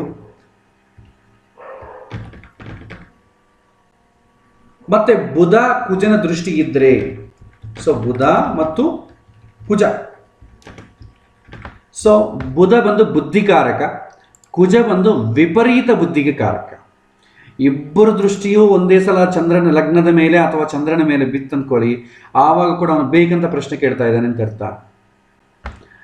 ನೆಕ್ಸ್ಟ್ ಮೂರನೇ ಸೂಚನೆ ಏನಂತಂದರೆ, ಲಗ್ನದಲ್ಲಿ ಹೆಚ್ಚಿನ ಪಾಪಗ್ರಹಗಳಿದ್ರೆ, ಸೊ ಹೆಚ್ಚಿನ ಪಾಪಗ್ರಹಗಳು, ಸೊ ಮೋರ್ ಮ್ಯಾಲಿಫಿಕ್ಸ್ ಇನ್ ಲಗ್ನದಲ್ಲಿ ಹೆಚ್ಚಿನ ಪಾಪಗ್ರಹಗಳಿದ್ರೆ ಆವಾಗ ಕೂಡ ಅವನ ಪ್ರಶ್ನೆ ಫುಲ್ಫಿಲ್ ಆಗೋದಿಲ್ಲ. ಒಂದು, ಎರಡನೇದು ಬೇಕಂತ ಕೇಳ್ತಾ ಇದ್ದಾನೆ. ಎರಡರಲ್ಲಿ ಯಾವುದೋ ಒಂದು ಡಿಸೈಡ್ ಆಗ್ಬೋದು. ಈ ಥರ ಇದ್ದರೆ ನಿಷ್ಕಪಟವಾಗಿ ಪ್ರಶ್ನೆ ಕೇಳ್ತಾ ಇದ್ದಾನೆ ಅಂತ ಅರ್ಥ. ಇಲ್ಲ ಅವನು ನಿಷ್ಕಪಟವಾಗಿ ಕೇಳ್ತಾ ಇದ್ದಾನೆ ಅಂತಂದರೆ ಅದಕ್ಕೂ ಒಂದು ಸೂಚನೆ ಇದೆ. ಲಗ್ನದಲ್ಲಿ ಏನಾದರೂ ಒಂದು ಶುಭಗ್ರಹ ಇದ್ರೂ ಅಥವಾ ಲಗ್ನವನ್ನೇನಾದರೂ ಒಂದು ಶುಭಗ್ರಹಗಳು ನೋಡಿದ್ರೂ ಆ ಸಮಯದಲ್ಲಿ ಅವನ ಪ್ರಶ್ನೆ ನಿಜವಾಗೂ ಕೇಳ್ತಾ ಇದ್ದಾನೆ ಅಂತ ಅರ್ಥ. ಸೊ ಲಗ್ನಕ್ಕಾಗಲಿ ಅಥವಾ ಲಗ್ನಾಧಿಪತಿಗಾಗಲಿ, ಸೊ ಲಗ್ನದಲ್ಲಿ ಶುಭಗ್ರಹ ಇರೋದು ಅಥವಾ ಲಗ್ನದಲ್ಲಿ ಶುಭಗ್ರಹ ನೋಡೋದು, ಶುಭಗ್ರಹ ಆಸ್ಪೆಕ್ಟ್. ಸೊ ಈ ಥರ ಏನಾದರೂ ಇದ್ದರೆ ಆವಾಗ ಕೂಡ ಅವನ ಪ್ರಶ್ನೆ ಸೀರಿಯಸ್ ಆಗಿ ಕೇಳ್ತಾ ಇದ್ದಾನೆ ಅಂತ ಅರ್ಥ. ಸೊ ಲಗ್ನದಲ್ಲಿ ಶುಭಗ್ರಹಗಳಿರಬೇಕು, ಲಗ್ನವನ್ನು ಶುಭಗ್ರಹಗಳು ನೋಡಬೇಕು. ಈ ಎರಡು ಕಂಡೀಷನಲ್ಲಿ ಕೂಡ ಅವನ ಕೇಳಿದಂಥ ಪ್ರಶ್ನೆ ಕಪಟ ಇಲ್ಲ, ಸರಿಯಾಗಿ ಕೇಳ್ತಾ ಇದ್ದಾನೆ ಅಂತ ನಾವು ಡಿಸೈಡ್ ಮಾಡಿಕೊಳ್ಬೇಕು. ಇದು ಪ್ರಾಕ್ಟಿಕಲ್ ಆಗಿ ಅರ್ಥ ಮಾಡಿಕೊಳ್ಬೇಕು. ನೆಕ್ಸ್ಟ್, ಕೆಲವೊಮ್ಮೆ ಏನಾಗ್ತದೆ, ಹೆಚ್ಚು ಪ್ರಶ್ನೆಗಳನ್ನ ಕೇಳ್ತಾರೆ, ಒಂದಕ್ಕಿಂತ ಹೆಚ್ಚು ಪ್ರಶ್ನೆಗಳು ಕೇಳ್ತಾರೆ. ಆದರೆ ಪ್ರಶ್ನೆತಂತ್ರದಲ್ಲಿ ಹೇಳ್ತಾರೆ, ಪ್ರಶ್ನೆ ಮಾರ್ಗದಲ್ಲಿ, ದೈವಜ್ಞ ವಲ್ಲಭದಲ್ಲಿ ಹೆಚ್ಚಿನ ಶಾಸ್ತ್ರಕಾರ ಹೇಳುವಂಥ ವಿಚಾರ ಏನಂತಂದರೆ, ಪ್ರಶ್ನೆ ಅಂತ ನೋಡಬೇಕಾದ್ರೆ ಒಂದು ಪ್ರಶ್ನೆಯನ್ನೇ ಕೇಳಬೇಕು, ಶ್ರೇಷ್ಠವಾದಂಥ ಉತ್ತರ ಬರಬೇಕು, ಒಳ್ಳೆಯ ಉತ್ತರ ಬರಬೇಕಂತಂದರೆ ಒಂದು ಸಮಯಕ್ಕೆ ಒಂದೇ ಪ್ರಶ್ನೆಯನ್ನು ಕೇಳಬೇಕು. ಅಥವಾ ಜ್ಯೋತಿಷ್ಯನಾದವನು ಕೂಡ ಒಂದು ಪ್ರಶ್ನೆಗೆ ಮಾತ್ರವೇ ಪ್ರಶ್ನೆ ಚಕ್ರವನ್ನು ಬಳಸಬೇಕು ಅಂತ ನೋಡಿ. ಇಲ್ಲ ಕೆಲವೊಮ್ಮೆ ಏನಾಗ್ತದೆ, ಕೆಲವೊಮ್ಮೆ ಸಣ್ಣ ಸಣ್ಣ ವಿಚಾರ, ತುಂಬ ದೊಡ್ಡ ವಿಚಾರ ಅಲ್ಲ, ಸಣ್ಣ ಸಣ್ಣ ವಿಚಾರಕ್ಕೆ 2-3 ಪ್ರಶ್ನೆಗಳು ಕೂಡ ನೋಡಬೇಕಾಗಿ ಬರುತ್ತೆ. ಅದಕ್ಕೂ ಕೂಡ ಸೂಚನೆ ಕೊಟ್ಟಿದ್ದಾರೆ, ಮೊದಲನೇ ಪ್ರಶ್ನೆ ಹೆಂಗೆ ನೋಡಬೇಕು, ಎರಡನೇ ಪ್ರಶ್ನೆ ಹೆಂಗೆ ನೋಡಬೇಕು. ಬಟ್ ನಿಮಗೆ ಗುಡ್ ರಿಸಲ್ಟ್ ಮೆಜಾರಿಟಿ ಯಾವಾಗೂ ಕೂಡ ಒಂದೇ ಪ್ರಶ್ನೆಯನ್ನು ಕ್ಲೈಮ್ ಮಾಡುತ್ತೆ. ಇಲ್ಲೇನಾಗುತ್ತೆ, ಒಂದೊಂದು ಸಲ ಪ್ರಶ್ನೆ ಕೇಳಿದ ಅಂದ್ಕೊಳ್ಳಿ, ಫಸ್ಟ್ ಕ್ವಶನ್ ಹೇಗೆ ನೋಡಬೇಕು ಅಂದರೆ ಮಾಮೂಲ ನಾವು ಲಗ್ನವನ್ನು ಹಿಡದೆ ನೋಡಬೇಕು. ಮೊದಲನೇ ಕ್ವಶನ್ ಏನಾದರೂ ಬಂತಂತಂದರೆ ಅದು ಲಗ್ನ. ನಾವು ಇವಾಗ ಕೂಡ ಎಲ್ಲ ಕೂಡ ಲಗ್ನದಿಂದಲೇ ಪ್ರಶ್ನೆ ನೋಡ್ತೀವಿ. ಇನ್ ಕೇಸ್ ನಿಮಗೆ ಸೆಕೆಂಡ್ ಕ್ವಶನ್ ಇತ್ತು ಅಂದ್ಕೊಳ್ಳಿ, ಸೆಕೆಂಡ್ ಕ್ವಶನ್ ಕೇಳಿದ ಅಂದ್ಕೊಳ್ಳಿ, ಅಂದರೆ ಒಂದು ಕ್ವಶನ್ ಒಂದು ಕೇಳಿದ, ಸೆಕೆಂಡ್ ಟೈಮ್ ಇನ್ನೊಂದು ಪ್ರಶ್ನೆ ಕೇಳಿದ್ರೆ ಆ ಸಮಯದಲ್ಲಿ ಚಂದ್ರ ಯಾವ ರಾಶಿಯಲ್ಲಿರ್ತಾನೋ ಅದನ್ನೇ ಲಗ್ನ ಮಾಡಬೇಕು. ಸೊ ಮೊದಲಾಗಿ ನೋಡಿ, ಈ ಒಂದು ಚಕ್ರದಲ್ಲಿ ನೋಡಿದ್ರೆ ಲಗ್ನ ಬಂದು ಕುಂಭಲಗ್ನ. ಸೊ ಎರಡನೇ ಪ್ರಶ್ನೆ ಕೇಳಿದ್ರೆ ಚಂದ್ರ ಎಲ್ಲಿದ್ದಾನೆ, ಧನುಸ್ಸು ರಾಶಿಯಲ್ಲಿದ್ದಾನೆ. ಸೊ ಧನುಸ್ಸು ರಾಶಿಯನ್ನೇ ಲಗ್ನ ಅಂತ ಅಂದುಕೊಂಡು ನೀವು ಪ್ರಶ್ನೆ ಚಕ್ರವನ್ನು ನೋಡಬೇಕು. ಇದು ಥರ್ಡ್ ಕ್ವಶನ್ ಆಯ್ತು ಅಂದ್ಕೊಳ್ಳಿ. ಥರ್ಡ್ ಕ್ವಶನಿಗೆ ಸೂರ್ಯ, ಮೂರನೇ ಪ್ರಶ್ನೆವರೆಗೂ ಹೋಗಬಾರ್ದು, ಒಂದೊಂದ್ಸರಿ 2 ಪ್ರಶ್ನೆ ಡೆಡ್ಲೈನ್ ಅದೇ. ಮೂರನೇ ಪ್ರಶ್ನೆ ಕೂಡ ಹೇಳ್ತಾರೆ ಸೂರ್ಯ ಲಗ್ನ ತಗೊಳ್ಳಿ, ಸೂರ್ಯ ಎಲ್ಲಿರ್ತಾನೋ ಅದನ್ನು ಲಗ್ನ ಮಾಡಿ. ಫೋರ್ತ್ ಕ್ವಶನ್ಗೆ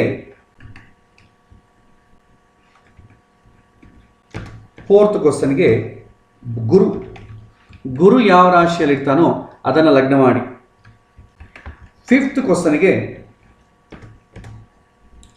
ಬುಧ ಅಥವಾ ಶುಕ್ರ, ಈ 2 ಗ್ರಹಗಳಲ್ಲಿ ಯಾರು ಬಲವಾಗಿರ್ತಾರೋ ಅವನ ಲಗ್ನವನ್ನು ತಗೊಳ್ಬೇಕು.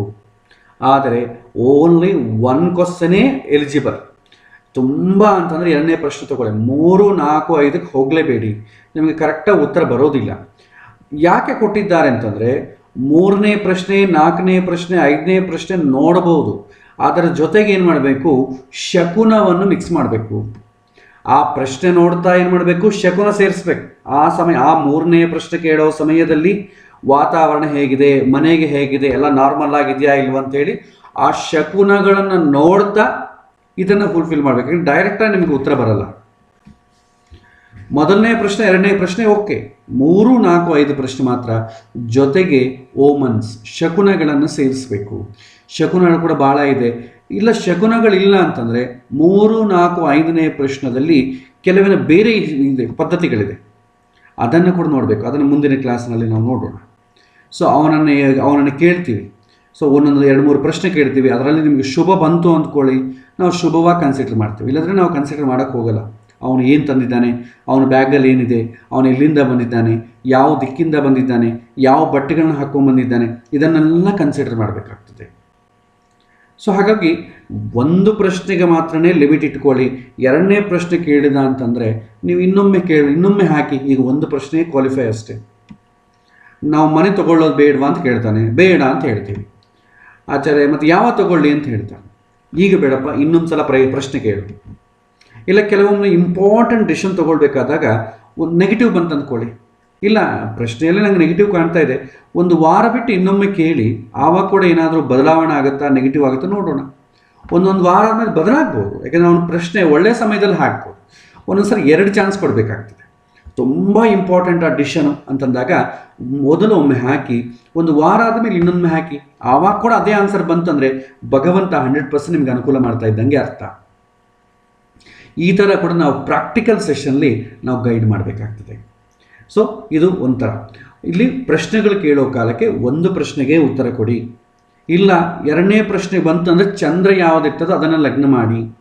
3, 4, 5 ಪ್ರಶ್ನೆಗಳಿಗೆ ಶಕುನಗಳನ್ನು ಜೋಡಿಸಿ, ಶುಭ ಶಕುನ, ದುಷ್ಟ ಶಕುನಗಳ ಬಲ ಇದ್ದರೆ ಮಾತ್ರವೇ 3, 4, 5 ಪ್ರಶ್ನೆಗೆ ಉತ್ತರ ಕೊಡಬೇಕು. ಶಕುನಗಳಿಗೆ ಬಲ ಇರಬೇಕು. ಸುಮ್ಮನೆ ವೀಕಾಗಿದ್ದು ವೀಕ್ಸ್ ಇಂಡಿಕೇಶನ್ ಇದ್ದರೆ ನಿಮಗೇನು ಪ್ರಯೋಜನ ಇಲ್ಲ. ಬಲ ಇದ್ದರೆ ಮಾತ್ರ ಅನುಕೂಲ ಆಗ್ತದೆ. ಓಕೆ, ಈಗ ನಮಗೆ ಬಲ ಅಂತಂದಾಗ ಈಗ ನಮಗೆ ನೋಡಿ, ನಾವು ಸುಮ್ಮನೆ ವಾಕಿಂಗ್ಗೋಸ್ಕರ ಅಥವಾ ಏಮ್ಲೆಸ್ ತುಂಬ ಮನೆಗೆ ಸಾಕಾಗಿದೆ ಸ್ವಲ್ಪ ಹೊರಗೆ ಸುತ್ತಿ ಬರೋಣ ಅಂತ ಹೋಗ್ತಾ ಇದ್ದೀವಿ. ಆವಾಗ ಒಂದು ಬೆಕ್ಕು ಅಡ್ಡ ಬಂತು ಅಂದ್ಕೊಳ್ಳಿ, ಅದೇನು ಶುಭ ಶಕುನ, ಅದೇನು ತುಂಬ ಸ್ಟ್ರಾಂಗ್ ಆಗಿರೋ ಶಕುನ ಅಲ್ಲ. ಭಾಳ ಜನ ಹೆದರ್ತಾರೆ, ಅಯ್ಯೋ ಹೊರಗೆ ಹೋಗ್ಬೇಕಂದಾಗ ಇದು ಬಂತಲ್ಲ ಅಂತೇಳಿ ಹೆದರ್ತಾರೆ. ನಾವು ಯಾವ ಕಾರ್ಯಕ್ಕೂ ಹೋಗ್ತಾ ಇಲ್ಲ, ಸುಮ್ಮನೆ ವಾಕಿಂಗ್ ಹೋಗ್ತಾ ಇದ್ದೀವಿ ಅಷ್ಟೇ.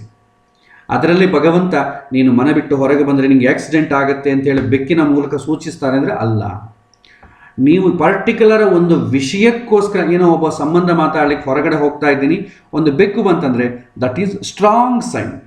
ಬೆಕ್ಕು ಕಾಮನ್, ಬಟ್ ನಿಮ್ಮ ಮನಸ್ಸಲ್ಲಿರುವಂಥ ಸಂಕಲ್ಪ ಸ್ಟ್ರಾಂಗ್ ಇರಬೇಕಷ್ಟೇ. ಅದರ ಪ್ರಕಾರ ನೋಡಬೇಕು. ಬೆಕ್ಕು ಕಾಮನ್, ಬೆಕ್ಕು ಪಾಪ ಎಲ್ಲಿ ಓಡಾಡಬೇಕು, ಅದು ಆ ಕಡೆ ಆ ಮನೆಯಿಂದ ಈ ಮನೆಗೆ, ಈ ಮನೆಯಿಂದ ಆ ಮನೆಗೆ ಜಂಪ್ ಮಾಡ್ತಾ ಇರ್ತದೆ. ನಾವಲ್ರಿ ಯಾರೊಬ್ಬರು ಅಡ್ಡ ಬರ್ತಾನೆ ಇರ್ತಾರೆ ಅದಕ್ಕೆ. ಅದನ್ನು ನೋಡ್ರಿ, ಅದನ್ನು ಪೂರ್ತಿಯಾಗಿ ಅದನ್ನು ಶಕುನ ಅಂದ್ಕೊಂಡ್ರೆ ಹೇಗೆ? ಭಗವಂತ ಬೆಕ್ಕಿನ ಮೂಲಕವಾಗಿ ನಮಗೆ ಸೂಚನೆ ಮಾಡ್ತಾನೆ ಅಷ್ಟೇ ಆಗಲಿ. ಬೆಕ್ಕೇ ಶಕುನ ಅಲ್ಲ, ಬೆಕ್ಕೇ ಕೆಟ್ಟದ್ದಲ್ಲ ಅಂತಂಬುದು ಇಲ್ಲಿ ಪ್ರಧಾನವಾಗಿ ಗಮನಿಸಬೇಕಾದ್ದು. ಇನ್ನು ಕೆಲವಿನ ಪ್ರಾಕ್ಟಿಕಲ್ ಸೆಷನ್ ನಮಗೆ ಇನ್ನು ಫಲ 100% ಆಗುತ್ತಾ, ಅಥವಾ 75% ಆಗುತ್ತಾ, 50% ಆಗುತ್ತಾ, 20% ಆಗುತ್ತಾ, ಆ ಪರ್ಟಿಕ್ಯುಲರ್ ಒಂದು ಕ್ವಶನ್ ಕೇಳಿ. ಇದೆಲ್ಲ ಕೂಡ ನಾವು ನೋಡಿದ ಕ್ವಶನ್ ಪರ್ಟಿಕ್ಯುಲರ್ ಇಲ್ಲದಾಗ, ನನ್ನ ಫ್ಯೂಚರ್ ಹೇಗಿರುತ್ತೆ, ನನಗೆ ಮುಂದಿನ ದಿನಗಳಲ್ಲಿ ಹೇಗಿರುತ್ತೆ, it is indefinite questions. Specific ನಾನು ಓದು ಹೆಂಗಿರುತ್ತೆ, ನನ್ನ ಉದ್ಯೋಗ ಹೆಂಗಿರುತ್ತೆ, ನನಗೆ ಆದಾಯ ಬರ್ತಾ ಇಲ್ಲ, ನಾನು ಮನೆ ಕೊಟ್ಕೊಳ್ತೀನಾ ಇಲ್ಲ, ಇದು ಸ್ಪೆಸಿಫಿಕ್ ಕ್ವಶನ್ಸ್. ಅದಕ್ಕೆಲ್ಲ ಹೇಗೆ ಉತ್ತರ ಕೊಡಬೇಕು ಅಂತಂಬೋದು ನೆಕ್ಸ್ಟ್ ಸೆಷನ್ ಆಗಿ ನಾವು ನೋಡೋಣ. ಇವತ್ತು ಹೇಳಿದ್ದನ್ನು ಯಾರಾದರೂ ಪ್ರಶ್ನೆ ಕೇಳಿದ್ರೆ ಸುಮ್ಮನೆ ಈ ಥರ ಪ್ರಾಕ್ಟೀಸ್ ಮಾಡ್ತಾ ಇರಿ ಇದನ್ನು. ಮತ್ತು ನೆಕ್ಸ್ಟ್ ಮುಂದಿನ ಶುಕ್ರವಾರ ನಾವು ಈ ಒಂದು 3ನೇ ಅಧ್ಯಾಯವನ್ನು, ಚಿಕ್ಕ ಅಧ್ಯಾಯ, ಅದನ್ನು ಕಂಪ್ಲೀಟ್ ಮಾಡಿ ಕೆಲವೊಂದು ಸೂಚನೆಗಳನ್ನು, ಇನ್ನು ಕೆಲವೊಂದು ಸಮರೈಸನ್ನು ನಾವು ನೋಡೋಣ. ಸೊ ಇಲ್ಲಿಗೆ ಇವತ್ತಿನ ಪಾಠ ನಾವು ಮುಗಿಸೋಣ. ಮತ್ತೆ ಮುಂದಿನ ವಾರ ಯಥಾ ರೀತಿ ಭೇಟಿಯಾಗೋಣ. ಶ್ರೀಕೃಷ್ಣಾರ್ಪಣಮಸ್ತು.